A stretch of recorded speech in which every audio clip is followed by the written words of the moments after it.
मुझे कम उम्र कमसिन लड़कियों का चस्का लगा हुआ था। जहाँ 16-17 साल की खूबसूरत लड़की देखता मेरा दिल मचलने लगता था। मुझे कभी भी 20 साल से ऊपर की लड़कियाँ अच्छी नहीं लगती थी।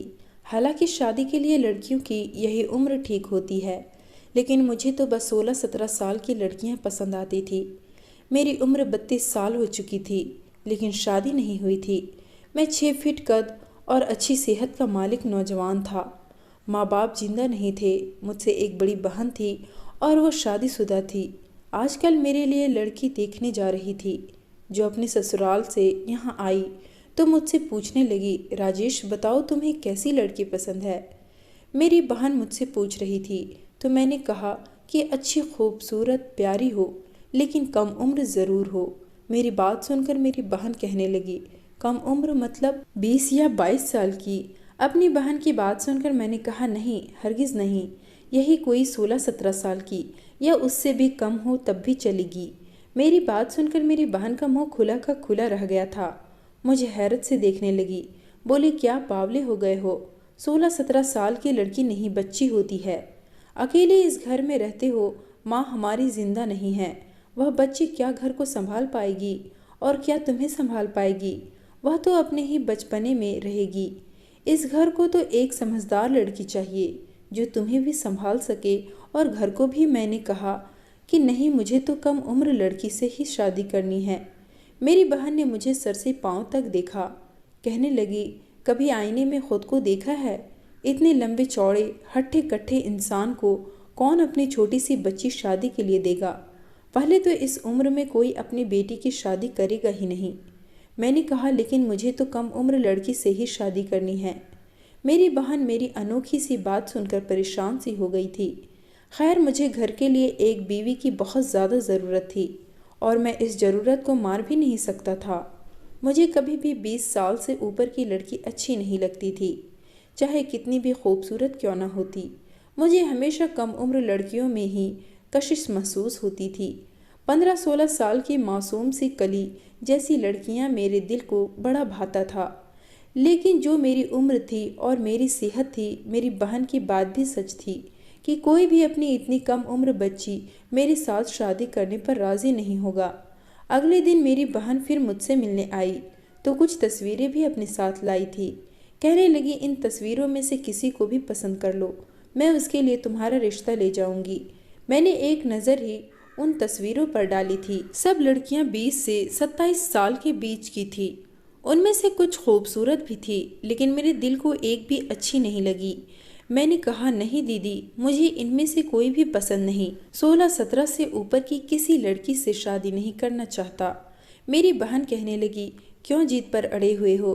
क्या पागल तो नहीं हो गए? जानते भी हो इतनी छोटी लड़की से शादी करने से कितनी प्रॉब्लम होती है। बाद में तुम्हें इस बात का एहसास होगा। अपनी उम्र देखो, खुद को देखो और अपनी इज्जत को देखो। शायद वो मुझे शर्मिंदा करना चाह रही थी। मैंने कहा, शादी एक बार होती है और मैं क्यों अपनी इच्छाओं का गला दबाऊं? खैर, मेरी बहन मुझे बहुत बुरा भला कहने लगी कि हम किसी भी छोटी सी बच्ची के साथ तुम्हारी शादी नहीं कर सकते। पहले तो ऐसा रिश्ता मिलना ही नामुमकिन है। मैंने कहा कि ठीक है, मेरे लिए लड़की ढूंढना छोड़ दो, मैं खुद ही ढूंढ लूँगा। जितनी मेरे अंदर कमसिन लड़कियों की ख्वाहिश बढ़ चुकी थी, मैं किसी और से शादी कर ही नहीं सकता था। मुझे हमेशा कम उम्र लड़कियों का हुस्न ही भाता था। एक बार मेरे ऑफिस में अचानक मेरा दोस्त रवि आ गया। वह कुछ दिन पहले ही दिल्ली से आया था। मुझसे कहने लगा, क्या तुमने अभी तक शादी नहीं की है? मैंने कहा, नहीं करूँगा, जब अच्छी लड़की मिल जाए। तो फिर वह कहने लगा, यार 13-14 साल की लड़की भी देखने में आफत लगती है। मैंने कहा, इस बात का क्या मतलब? कहने लगा, मैंने दिल्ली में एक लड़की से कॉन्ट्रैक्ट मैरिज की थी। उसकी उम्र बहुत कम थी, यही कोई 17-18 साल। कसम से मेरा तो वापस आने को जी नहीं चाह रहा था, लेकिन खैर वापस आना मेरी मजबूरी थी। मैंने उसे हैरत से देखा। मैंने कहा, तुम तो पहले से शादीशुदा हो। मेरी बात सुनकर वह मुस्कुराने लगा। फिर धीरे से कहने लगा, आजकल मेरी पत्नी प्रेग्नेंट है। उसकी प्रेगनेंसी में कुछ मुश्किल आ गए हैं, इसलिए डॉक्टर ने कहा है कि प्रेगनेंसी के दौरान फिजिकल नहीं होना है, वरना मुश्किल हो सकती है।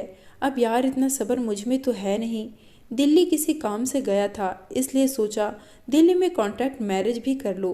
शादी की शादी और अपनी सारी इच्छाएं भी पूरी हो जाती है और कोई गुनाह भी नहीं होता। मैंने कहा, इस बात का क्या मतलब है? वह कहने लगा, यह शादी एक कॉन्ट्रैक्ट के तहत की जाती है। सारी जिंदगी उस लड़की के साथ नहीं गुजारनी पड़ती, बस कुछ दिन या कुछ महीने हमें उसके साथ रहना है। जैसे ही हमारा तय किया हुआ वक्त ख़त्म होता है, हमें उस लड़की को तलाक देनी पड़ती है। मैंने कहा, भला यह किस तरह की शादी है? क्या लड़की और उसके घर वाले मान जाते हैं? वह कहने लगा, बड़ी खुशी से मान जाते हैं। फिर मेरे कान के करीब होकर कहने लगा, पैसा फेंको, तमाशा देखने वाली बात है। मैंने कहा, मैं तुम्हारी बात अभी भी नहीं समझ पाया। कहने लगा, बाहर देश में बहुत से समुदाय से हैं कि जहाँ ऐसी शादियाँ खुशी से की जाती है, जो कि ज़्यादातर मर्द 1 महीने या 15 दिन के लिए ही करते हैं। उनके घर वालों को भारी रकम अदा करनी पड़ती है और वह अपनी बेटी की 1 या 2 महीने के कॉन्ट्रैक्ट पर शादी कर देते हैं। 1-2 महीने के बाद उसे तलाक देकर उसे छोड़ दिया जाता है। न लड़की को ऐतराज होता है और न उसके घर वालों को। मेरे लिए यह बात बिल्कुल नई थी, लेकिन हैरत से भरपूर भी थी। सबसे बड़ी बात मुझे यह लगी थी कि किसी गुनाह का काम नहीं था, ज़मीर की शर्मिंदगी नहीं थी। मैंने कहा कि इस बार अगर तुमने जाना हो तो मुझे भी अपने साथ ज़रूर ले जाना। उसके चेहरे पर एक शरारती मुस्कुराहट सज गई थी। मुझे देखने लगा और बोला, हाँ, मेरे साथ चलना, खूब ऐश कराऊंगा, और वह भी जायज़ तरीके से। लेकिन मेरा दिमाग अभी भी यही सोच रहा था, यह सब भी कैसे मुमकिन है? हमारा धर्म हमें कैसे इस बात की इजाज़त दे सकता है कि हम 1 महीने के कॉन्ट्रैक्ट पर शादी करें और फिर उस लड़की को तलाक दे दें? यह बात बहुत हैरान कर देने वाली थी। 1 महीने बाद ही मेरा दोस्त दोबारा दिल्ली जाने लगा, तो मैं भी उसके साथ चला गया। लेकिन अंदर ही अंदर मेरा दिल इस अजीबो-गरीब टाइप की शादी से परेशान थी। मेरे पास पैसे की कोई कमी न थी, मैं कोई बहुत ज़्यादा अमीर इंसान भी नहीं था, लेकिन मेरी तनख्वाह बहुत अच्छी थी। घर भी अपना था, बहन अपने घर की थी। जो कमाता था अपने ऊपर ही खर्च करता था। बैंक बैलेंस भी अच्छा भला जमा हो चुका था। मैं और मेरे दोस्त ने एक होटल बुक कराया था। फिर मुझे एक बहुत ही पुराने से इलाके में लेकर गया और एक घर के सामने जाकर खड़ा हो गया। थोड़ी देर बाद एक अधेड़ उम्र के आदमी ने दरवाज़ा खोला था। मेरे दोस्त को अच्छी तरह से जानता पहचानता था, इसलिए उसे बड़े अच्छे तरीके से मिला था। मेरे दोस्त ने मेरा भी इंट्रोडक्शन करवाया, उसने मुझसे भी हाथ मिलवाया। फिर घर के अंदर ले गया। अपने कमरे में ले जाकर उसने हमें सोफे पर बैठा दिया। मेरा दोस्त मेरा इंट्रोडक्शन कराने लगा कि यह मेरा दोस्त है और यह भी शादी करना चाहता है। यह सुनकर वह आदमी अपनी दाढ़ी पर हाथ फेरने लगा। मुझे सर से पांव तक दिखने लगा। कहने लगा, ठीक है। मुझे हैरत का झटका लगा था कि जब उसने मोबाइल से लड़कियों की तस्वीरें दिखानी शुरू की, जो एक से बढ़कर एक खूबसूरत लड़कियां थीं। लेकिन जिस लड़की पर मेरी नज़र जाकर टिकी थी, वह सिर्फ 14-15 साल की लड़की थी, लेकिन बहुत ज़्यादा खूबसूरत थी। सफ़ेद रंग की मालिक थी, ब्राउन आँखें थी, गोल्डन रंग के बाल थे। उसे देखकर मेरा दिल बेचैन हुआ था। मेरी आंखों में एक अजीब सी चमक पैदा होने लगी थी। मैंने अपने दोस्त से कहा कि मुझे यही लड़की चाहिए। उस आदमी ने जब उस लड़की की तस्वीर देखी तो फिर से मुझे बड़ी गौर से सर से लेकर पैर तक देखने लगा। कहने लगा, यह लड़की बहुत कम उम्र है और फिर अभी तक अनछुई है। मैंने कहा, लेकिन मुझे इसी से शादी करनी है। वह कहने लगा, इसकी कीमत बहुत ज़्यादा है। मैंने कहा, मुझे मंजूर है। वह कहने लगा, 3 लाख लूँगा। मैंने कहा, मुझे मंजूर है। फिर पूछने लगा, कितने दिन के लिए शादी करोगे? यह बात सुनकर मैं कुछ देर सोचने लगा। मेरा दोस्त मेरे कान के पास आकर कहने लगा कि हम यहाँ 8 दिन से ज़्यादा नहीं रुक सकती। मैंने कहा, ठीक है, 8 दिन के लिए। मेरी बात सुनकर वह आदमी फौरन मान गया। उसने उस लड़की के घर वालों को कॉल की। कुछ ही देर में एक औरत उस लड़की को लेकर वहाँ पहुँच गई। लड़की घबराई हुई सी लग रही थी। उसे देखकर तो मैं अपने होश खोने लगा था। मुझे ऐसी लड़की की ही तो तलाश थी। उसका खूबसूरत सा चेहरा देखकर मेरा दिल तो काबू से बाहर होने लगा था। उस आदमी ने हम दोनों की शादी करवा दी और एक कॉन्ट्रैक्ट पेपर पर साइन भी ले लिए थे, जिसके अनुसार मुझे कुछ दिन में ही उस लड़की को तलाक दे देनी थी। मैं उस लड़की को लेकर होटल में आ गया। वह बहुत घबराई हुई लग रही थी और उसकी घबराहट मेरे जज्बातों को और भी बेकाबू कर रही थी। वह लड़की बिल्कुल सादगी में थी। उसने अपने आप को बिल्कुल भी सजाया हुआ नहीं था, लेकिन सादगी में भी उसका हुस्न मुझे पागल कर रहा था। जैसे ही मैंने उसका हाथ अपने हाथ में लिया, उसके हाथ में कपकपाहट सी थी। जैसे ही मैंने अपने हाथ से उसके चेहरे और उसके होठों को छूना शुरू किया, वह लड़की बिदक कर मुझसे पीछे हुई थी। कहने लगी, प्लीज़ मेरे पास मत आना, मुझे डर लगता है। वह बहुत ज़्यादा डरी हुई थी और बहुत ही मासूमियत से कह रही थी। लेकिन जैसे ही मैंने अपनी शर्ट के बटन खोलने शुरू किए, उसके बाद जो बात उसने मुझे बताए, मेरे होश उड़ के रह गए थे। उसकी बात सुनकर मैं उसे छू नहीं सकता था। मेरा ज़मीर मुझे अंदर ही अंदर कचोट रहा था। मैं यह कौन सा पाप करने जा रहा था? क्यों मेरे अंदर इतनी ज़्यादा हवस भर गई थी कि मैं अपनी हवस छोटी बच्ची से ही मेरी आंखों से आंसू बह रहे थे। पूरी रात मेरी आंखों में गुजर गई थी। 8 दिन बाद मेरा दोस्त जब मुझसे कहने लगा कि उस लड़की को अब तलाक दे दो, तो मैंने इनकार कर दिया। मेरी बात सुनकर वह शादी कराने वाला आदमी भी मुझ पर गुस्सा करने लगा। वह कहने लगा, तुम अपने कॉन्ट्रैक्ट से फिर रहे हो। मैंने कहा, तुम एक गैर कानूनी काम करते हो, वह भी छुप कर, ताकि पैसे कमा सको। इस उम्र में तुम क्या कुछ कर रहे हो? तुम्हारा राज खोल कर रख दूंगा तो तुम्हें जेल हो जाएगी, क्योंकि यह गैर कानूनी काम है। तुम सिर्फ पैसा कमाने के लिए कर रहे हो। मेरी बात सुनकर उसकी हवा निकल गई थी। वो कहने लगा, इसकी माँ मुझे नहीं छोड़ेगी, क्योंकि यह लड़की उसकी कमाई का इकलौता जरिया है। मैंने उसे कहा कि उसकी माँ को भी जेल हो सकती है। मेरी बात सुनकर उस आदमी ने मेरी शादी के पेपर मेरे हाथ में दे दिए। मैं उस लड़की को लेकर हिंदुस्तान आ गया। लेकिन जब मेरी बहन घर पर आई, उस लड़की को देखा तो मुझे बुरा भला कहने लगी कि तुमने बहुत बड़ा जुल्म किया है। क्या तुम्हें अपने देश में रिश्ता नहीं मिला था जो तुम बाहर से जाकर इस लड़की को ले आए, और वह भी इतनी कम उम्र? मुझे तो लगता है तुम्हारी मत मारी गई है। मैंने अपनी बहन को कोई जवाब नहीं दिया और वो मुझे बातें सुनाकर वापस जा चुकी थी। वो लड़की दुबली पतली से खूबसूरत थी, वैसे ही जैसा कि मैं चाहता था। उसे अपना भी चुका था। मैं उसके दिल से अपना डर भी निकाल चुका था, हिंदुस्तान भी ले आया था। लेकिन जो बात उस लड़की ने मुझसे कही थी, मैं चाहकर भी उसे छू नहीं सकता था। उसका नाम सेजल था। फिलहाल मैं उसका सिर्फ ख्याल रखता था। बहुत जल्द ही वह मुझसे घुल मिल गई थी। मैं शाम को जब अपने ऑफिस से वापस लौटता तो कभी उसके लिए आइसक्रीम ले आता था और कभी खाने पीने का दूसरा सामान। यह देखकर बहुत खुश होती थी। वह सिर्फ 15 साल की थी और उसे खाना बनाना नहीं आता था, तो घर आकर मुझे खाना भी बनाना पड़ता था। लेकिन एक दिन वो मेरे साथ किचन में खड़ी हो गई। कहने लगी, आप मुझे बताएं कैसे बनाते हैं, मैं भी खाना बनाना सीख लूंगी। धीरे धीरे मैंने उसे खाना बनाना भी सिखा दिया था। उस लड़की ने 8 क्लास तक पढ़ी हुई थी। मैंने उसे आगे स्कूल में दाखिला करवा दिया। जब भी वह स्कूल से घर वापस आती तो मुझे अपने स्कूल की सारी बातें बताती थी। अब मैं खामोशी से उसकी बातें सुनता था। मैं नहीं चाहता था कि उसकी सौतेली माँ कम उम्र में उसके साथ क्या कर रही थी। मैं उसे दोहराता, वो मेरी बहुत इज्जत करने लगी थी। धीरे धीरे मेरे बहुत से काम भी कर देती थी। कई बार उसे सोते हुए देखता तो मेरे दिल में उसे पाने की ख्वाहिश होती थी। लेकिन उसकी कम उम्र को देखकर मैं अपनी इच्छा को अपने दिल में ही दबा लेता था। लेकिन वह अपने बचपने में मेरे साथ कभी कभी ऐसी हरकतें कर जाती कि मेरे अंदर उधम मच जाती। उसने 10 क्लास में फर्स्ट ग्रेड से पास किया था और उस पर इतनी खुशी थी कि मेरे गले लग गई। कहने लगी, राजेश जी आप बहुत अच्छी हैं, पता है पूरे स्कूल में सबसे ज़्यादा मेरे नंबर आए हैं। मेरे सीने से लगी वह मेरी धड़कनों को तेज कर गई थी। वह अब 17 साल की हो गई थी और पहले से भी ज़्यादा हसीन हो गई थी। जी चाहा उसे अपनी बाहों में समेट लूं और अपना वसूल कर लूं, लेकिन इससे पहले कि मैं अपना बस खो बैठता, मैंने उसे खुद से दूर किया था। मैंने कहा, चलो आओ, तुम्हारे पास होने की खुशी में तुम्हें खाना बाहर रेस्टोरेंट में जाकर खिलाता हूँ और शॉपिंग भी कराऊंगा। वो खुश हो गई। समय गुजरने लगा था। वह कॉलेज में आ गई थी। मैं किसी रक्षक की तरह से उसकी रक्षा करता था।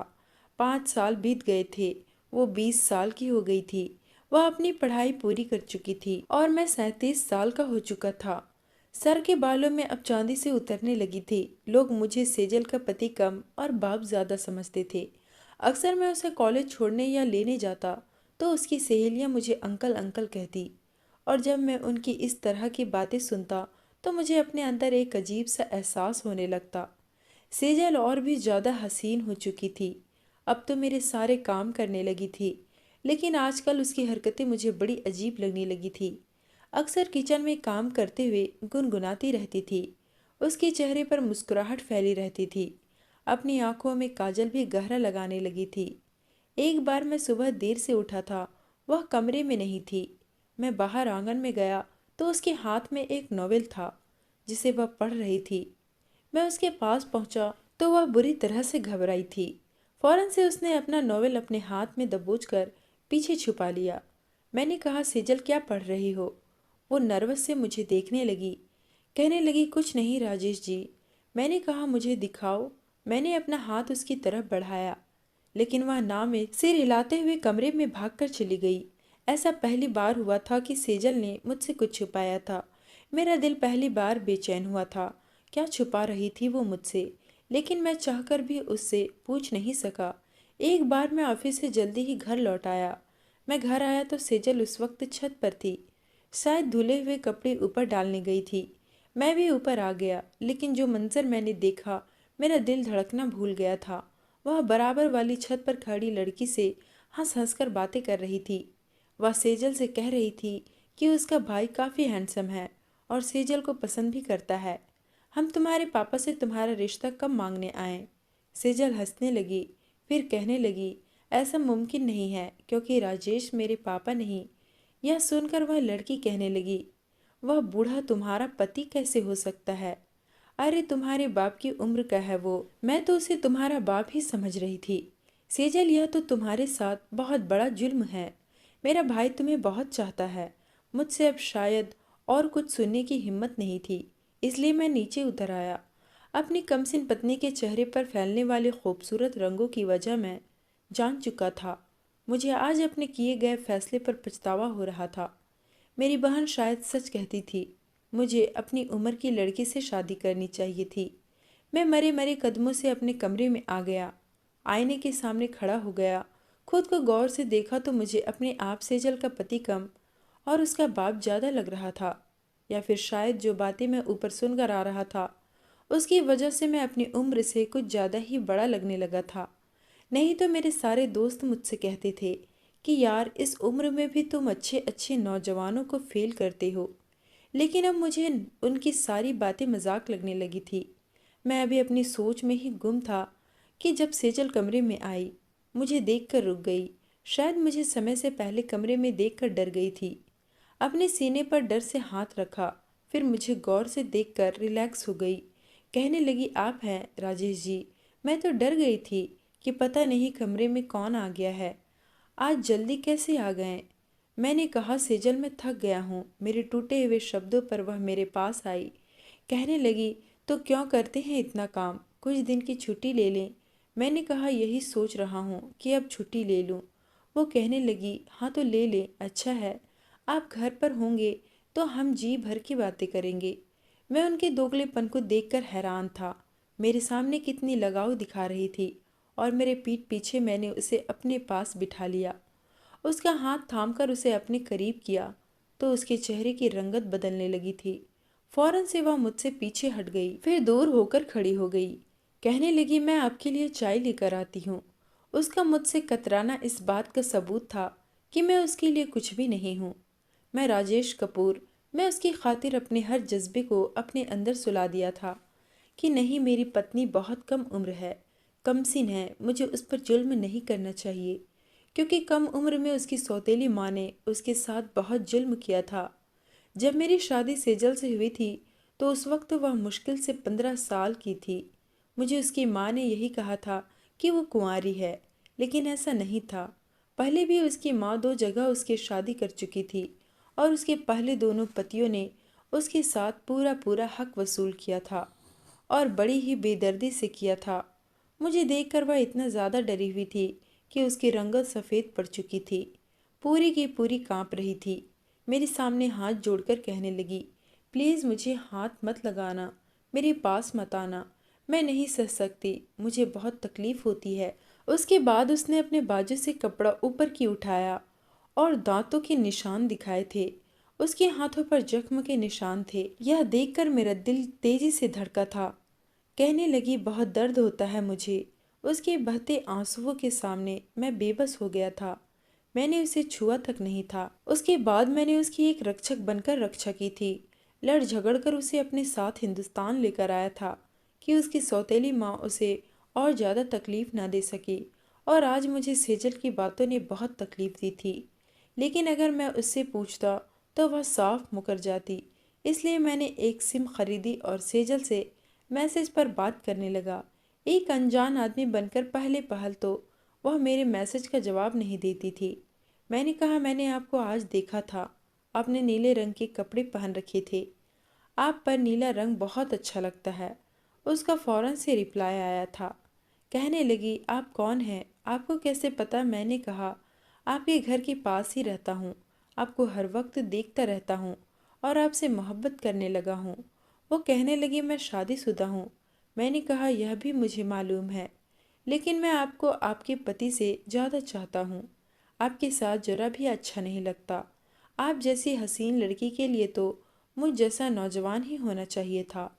पहले पहले तो सेजल मुझे उखड़े उखड़े शब्दों में जवाब देती रही, लेकिन मेरी तारीफ पर अब चुप हो जाती थी।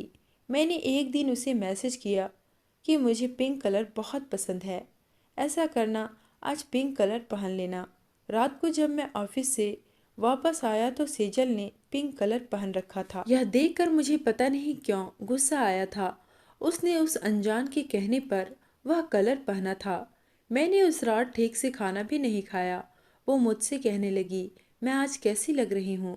मैंने तीखी सी नज़र उस पर डाली थी, लेकिन कोई जवाब नहीं दिया। मैं कमरे में जाकर सिगरेट पीने लगा। व्हाट्सएप पर मैसेज का सिलसिला बहुत आगे बढ़ चुका था। अब वह मेरी मोहब्बत का दम भरने लगी थी। मैंने देखा था कि अब सेजल कुछ खोई खोई सी रहने लगी थी, और मैं जानता था कि ऐसा क्यों है। एक बार मैंने सेजल को मैसेज पर पूछा कि क्या वह मेरे लिए अपने पति को छोड़ सकती है। वो कहने लगी, हाँ, मैं सब कुछ छोड़ने को तैयार हूँ। यह पढ़कर मेरा खून खौल उठा था। मैं सोच चुका था कि अब मैं उसे मुलाकात के लिए बुलाऊंगा, और जब मुझसे मिलने आएगी तब मैं उसे आज़ाद कर दूंगा, क्योंकि जब वो किसी और आदमी से बात कर सकती है तो मेरे साथ कभी भी वफा नहीं कर सकती। मैंने मैसेज कर उसे कहा कि वह मुझसे मिलने आ जाए। वह मेरी बात मान भी गई थी। अगले दिन जब मैं ऑफिस जाने लगा तो सेजल मुझे कुछ खोई खोई सी लग रही थी। वो मुझे टाई पहनाने लगी, लेकिन मैंने उसका हाथ पीछे झटक दिया। मैंने कहा, मेरे काम तुम्हें करने की ज़रूरत नहीं है, मैं खुद कर लूँगा। वह मेरे उखड़े व्यवहार पर हैरान थी। मैं पत्थर का बन चुका था, जो यह सब जानबूझकर भी उसके साथ प्यार मोहब्बत वाला व्यवहार रखता। मैं क्या कुछ नहीं किया था उसके लिए, लेकिन उसे भी मैं बूढ़ा ही लगता था। वह किसी भी अनजान आदमी की खातिर मुझे छोड़ने को तैयार थी, जिसे उसने देखा तक नहीं था। आज उसके सामने बैठकर मैं सारा राज फाश करना चाहता था, इसलिए ऑफिस चला गया।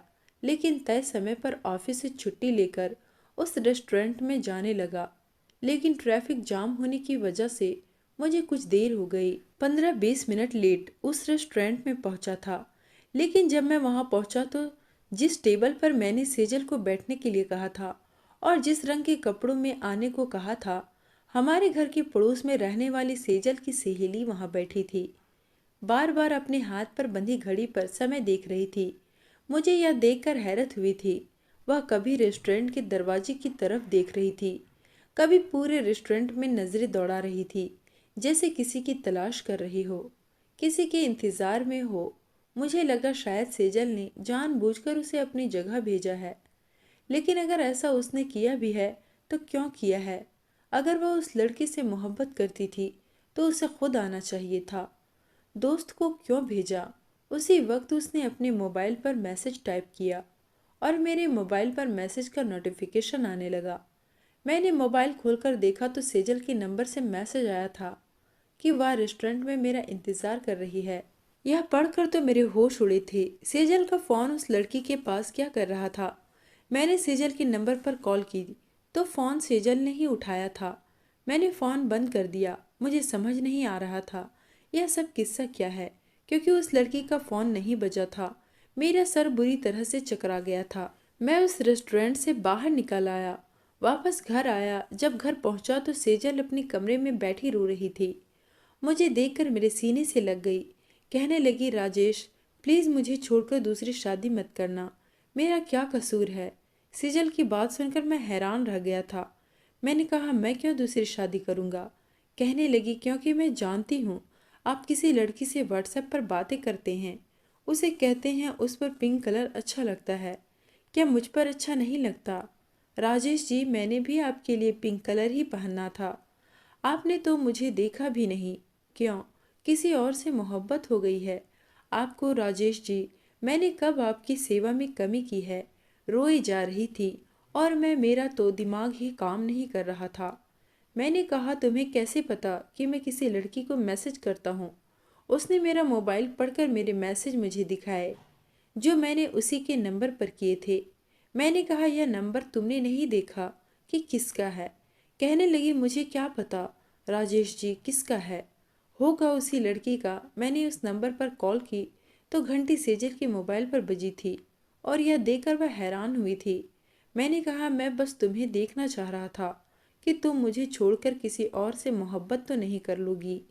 यह सुनकर वो रोने लगी। कहने लगी, मैं आपके अलावा किसी के बारे में सोच भी नहीं सकती। आप मेरे लिए क्या है मैं आपको बता नहीं सकती। अगर आप ना होते तो मैं आज यहाँ इज्जत की ज़िंदगी नहीं जी रही होती। आज भी शादी के नाम पर मेरी माँ मेरे साथ सौदेबाजी कर रही होती। मैं क्यों ऐसा करूँगी? मैंने कहा, तुम्हारे नंबर पर व्हाट्सएप कौन यूज़ कर रहा है? वो कहने लगी, निशा। मैंने कहा, कौन निशा? वो कहने लगी, हमारी पड़ोस में जो लड़की है। मुझे तो व्हाट्सएप की ज़रूरत नहीं थी, उसे व्हाट्सएप के लिए नंबर चाहिए था, इसलिए मैंने उसे दे दिया। यह सुनकर मैं सारी बात समझ गया था। जो कुछ हुआ था गलत फहमी के कारण हुआ था। जिसे मैं सेजल समझकर बात कर रहा था वह सेजल नहीं बल्कि निशा थी। और सेजल मेरे मोबाइल पर मैसेज पढ़कर परेशान थी क्योंकि उसे अपना नंबर याद नहीं था। मैंने सेजल को समझने में गलती की थी। मैंने उसे अपने सीने से लगा लिया। वो रोई जा रही थी, यही कह रही थी कि मुझे छोड़कर दूसरी शादी मत करना। अब तक मैं समझ नहीं पा रहा था कि आखिर हुआ क्या है, लेकिन मैं सुकून से हो गया था कि मेरी पत्नी सिर्फ मेरी है। मैंने उसे बाहों में भरकर चूम लिया था और उस रात उसने मेरी बाहों से निकलने की कोशिश नहीं की थी। आज मैंने उसे वो प्यार दे दिया जिसकी वह हकदार थी। हम दोनों एक दूसरे की मोहब्बत में गुम हो गए थे। दोस्तों, उम्मीद करती हूँ आपको हमारी कहानी पसंद आई होगी। कहानी पसंद आई है तो वीडियो को लाइक करें। चैनल पर नए हैं तो चैनल को सब्सक्राइब करें।